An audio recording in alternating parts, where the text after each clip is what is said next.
Thank you. Thank you very much. I am very, very honored to be here today with you. And your inspiration, your prayers, your support, your commitment and spirit for freedom have carried you so far in such a short period of time.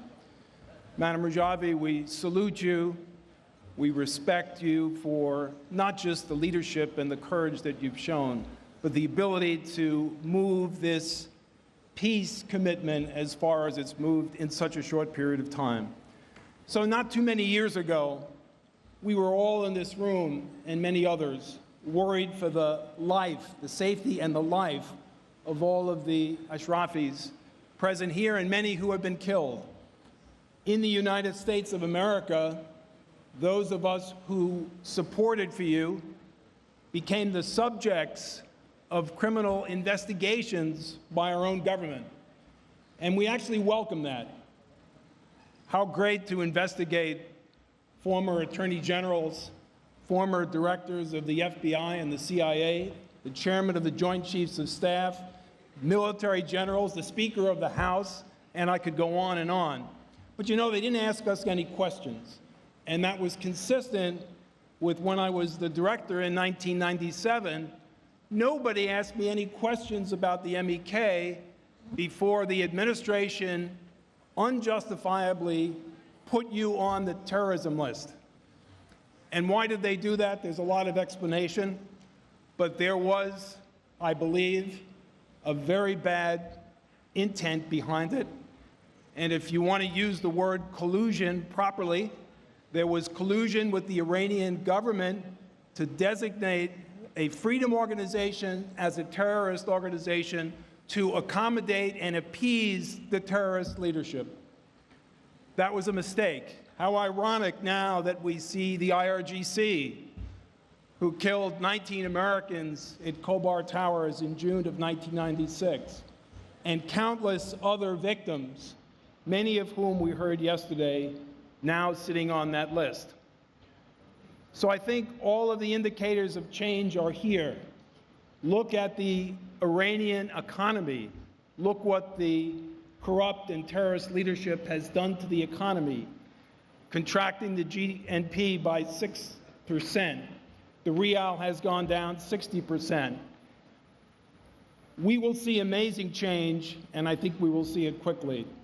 One of the things I just wanted to say is listening to the testimony yesterday and viewing the room next door, one of the things we have to get ready for, one of the things we have to prepare for is the prosecution and conviction of the thousands of criminals who have murdered, assassinated, killed, not by accident, not by coincidence, but a designed plan to murder, mass murder, a group of people. So when you talk about the exhibit, I have to be loyal to my own perspective. I don't see it as an exhibit.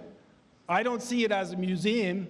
I see it as an evidence room, and an evidence room that has photographs, digital records, and can you imagine all the evidence, particularly in this day and age, all the evidence that exists that can't be erased, can't be deleted, digital evidence, photographic evidence, and most importantly, what we heard yesterday, unbelievable, heartbreaking testimony. But that's eyewitness evidence. That's the most important thing in a criminal prosecution. So what I think should happen now as we prepare for change, one of the most important things that I think everybody in this room can do is apply some of the same skill and detail and meticulousness that you've applied to everything you've done and start preparing for criminal prosecutions by an international criminal court. Economic sanctions are great. They're obviously having a big impact. But what will terrify the terrorists more than anything is the prospect that they will be arrested, prosecuted, and convicted under the rule of law, which is something very strange for them. watching this amazing construction. But I think of Ashraf 3 as temporary quarters. It's Ashraf 4 that we want to visit. And I would ask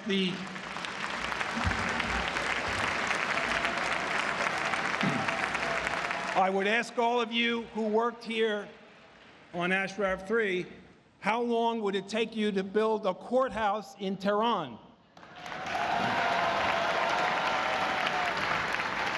And you know what? You already have a prison, so we can incarcerate them and they can be prosecuted as people were prosecuted in Nuremberg, in other places. The testimony we heard yesterday cries out for criminal prosecutions, convictions, imprisonment, and I think now we have to put that documentation together like the Simon Wiesenthal Center did after World War II. You may be doing that already, but I think that's a concentrated effort that we should do now, and there will be many people who will help you put that archive together. Thank you, and God bless you.